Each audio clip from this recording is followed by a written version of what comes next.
Guys, I can almost guarantee you're pouring your oil jugs incorrectly. If you pour your oil jug like this, all right, now let's imagine it was full. And as we learned in, what was that movie, Beer Fest, we'll have a big bubble right here, and all of a sudden it's shooting out. So I don't know why Mobil 1 makes the jugs like this.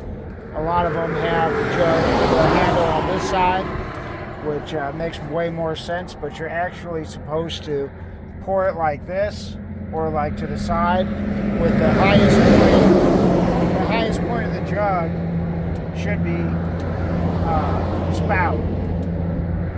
And then you just carefully pour it in there, and it'll be a lot smoother than if you were pouring it